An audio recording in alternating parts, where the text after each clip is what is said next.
Salut les petits enfants de la forêt confinés. Écoutez, c'est un peu l'heure du premier bilan. Voilà que 3, 4, 5 jours que chacun vit en famille avec sa femme, avec qui il veut, ou bien tout seul, j'en sais rien.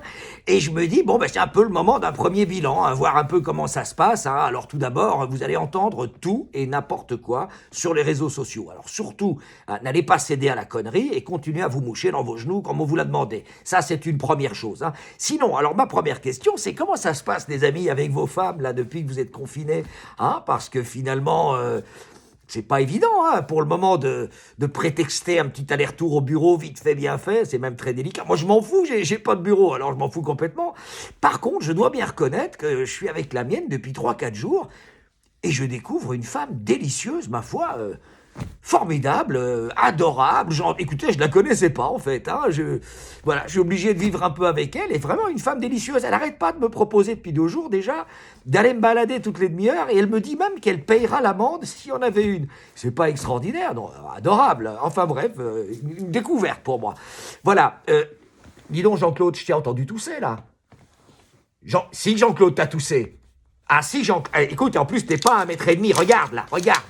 Regarde, 1,30 m, 1,35 m, 1,50 m on a dit. Putain Jean-Claude, pourquoi tu tousses? Parce que si ta conne de mère achetait pas des pâtes par paquet de 12, on n'en serait pas là. Tu comprends? Parce que les pâtes, ça vient d'où Jean-Claude? Les pâtes d'Italie, exactement. Et tu sais ce qu'ils font en Italie avec les pâtes? Ils ouvrent les paquets, ils les lâchent sur la table, ils jouent pendant une semaine tous avec leurs doigts dégueulasses au Mikado, ils les remettent dans la boîte et les envoient en Belgique. Et toi, tu t'étonnes que tu tousses. Allez, t'es trop con. Écoute, rentre chez toi, rentre chez ta mère et allez tous les deux vous faire bien confiner. Bon, excusez-moi, Jean-Claude, toujours des problèmes avec Jean-Claude.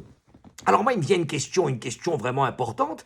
Je me demande pourquoi des centaines de personnes achètent des centaines de milliers de papier cul. À quoi le monde est en train de sombrer et vous pensez à une chose, allez vous acheter du papier cul et de l'eau.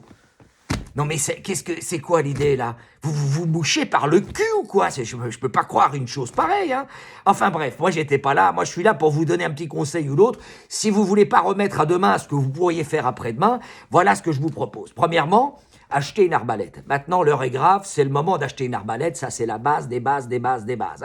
Avec quelques flèches bien pointues. Le moindre gamin qui s'approche à moins de 10 mètres de votre maison, bang, coup d'arbalète, pleine gueule, on discute plus. Oui, je sais, moi aussi, j'aime les enfants, mais j'ai réalisé depuis 3-4 jours que finalement, j'aime surtout le mien. Bien, bon, ça, c'est une première chose. Alors, j'ai vu que l'église faisait garderie gratuite, vous savez comme ils aiment les enfants en plus, donc ça peut vous faire un peu des vacances d'amener vos petits en bas âge dans les églises, ce sera formidable, enfin bon, pour une fois qu'ils se manifestent, et voilà, donc ça c'est une première chose, et puis pour ceux qui n'arrivent pas à s'endormir, n'hésitez pas à compter les Chinois, malheureusement il en reste encore, et donc voilà, enfin c'est tout ce que je peux imaginer, sinon vous appelez le pédiatre, vous voyez un peu quoi. Je prépare un nouveau jeu en ce moment, je vous en reparle une prochaine fois, mais c'est un vrai jeu pour les vrais cons qui ont vraiment rien à foutre, mais ça va vous amuser.